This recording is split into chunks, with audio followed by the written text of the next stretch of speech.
ကိုဘာပဲလှုပ်လို့ကောင်းတာလှုပ်လို့မကောင်းတာလှုပ်လို့လို့သည်များကံရဲ့အကျိုးဆက်ကိုပဲခံရမယ်ကိုပဲဆန့်ရမယ်ဟောဒါဟာ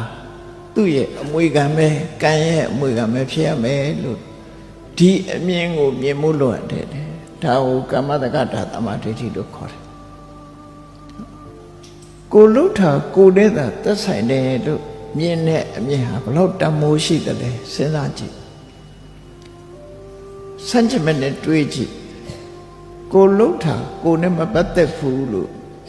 ငင်းွယ်လိုက်တဲ့ပုဂ္ဂိုလ်တယောက်ဟာတူတော်လူကောင်းဖြစ်ဖို့မရှိနိုင်ဘူး။ဘာကြောင့်လို့ဆိုတော့ကိုလှုပ်တာကိုနဲ့မပတ်သက်ဘူးလို့ဆိုတဲ့အမြင်ရှိရင်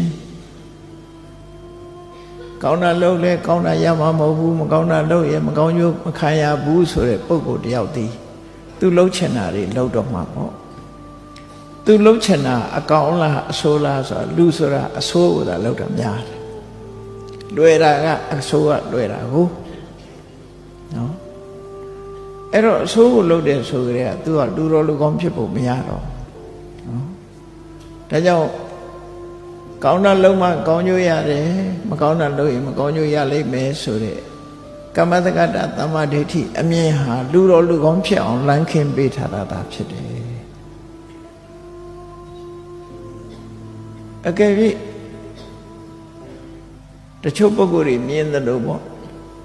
ကောင်းတာလုပ်လဲကောင်းတာမဖြစ်ပါဘူးဆိုးတာလုပ်လဲဆိုးတာမဖြစ်ပါဘူးမဟုတ်တာလုပ်တဲ့လူတွေကြီးပွားနေတယ်ဟုတ်တာလုပ်တဲ့လူတွေဆင်းရဲနေတယ်ဆိုတဲ့ဒီအတွေးလေးနဲ့ကံကံကြီးကျိုးကိုညှင်းပယ်မှုတွေလည်းဖြစ်တတ်သေးတယ်ပေါ့နော်သို့တော့စဉ်းစားရမှာအခုတည်းပင်ဆိုင်ဒီနေ့ဆိုင်ဒီနေ့ပင်ပေါက်ပြီးတည်းသီးစားရပါမလားမစားရဘူးအချိန်ဆိုတာရှိသေးတယ်နော်အချိန်ဆိုတာရှိသေးတယ်ဆိုတာလုပ်ပြီးကောင်းကျိုးချမ်းသာရနေတဲ့ပုဂ္ဂိုလ်ဟာရှေးတုန်းကအကျိုးဆက်တွေကိုခံစားနေတာသာဖြစ်တယ်ပေါ့ကောင်းတာလုပ်ပြီးဒုက္ခရောက်နေတဲ့လူတယောက်ဟာလည်းပဲရှေးရခင်ကလုပ်ခဲ့တဲ့အကျိုးဆက်တွေကိုခံစားနေရခြင်းသာဖြစ်တယ်လို့ဒီလိုနားလည်ပြီးတာဖြစ်တယ်အဲ့ဒါလို့နားမလည်ဘူးဆိုလို့ရှိရင်ကံကံဤအကျိုးညှင်းပယ်တဲ့ပုဂ္ဂိုလ်ဖြစ်သွားနိုင်အဲ့တော့ကိုယ့်ဘဝကိုဆန်းစစ်ကြည့်လူတိုင်းဟာကိုယ့်ဘဝကိုဆန်းစစ်ရမှာကမ္မတက္ကတာသမာဓိဋ္ဌိနဲ့ဟုတ်ပြီကောင်းတာလုပ်ရင်ကောင်းကျိုးရတယ်မကောင်းတာလုပ်ရင်မကောင်းကျိုးရတယ်ဆို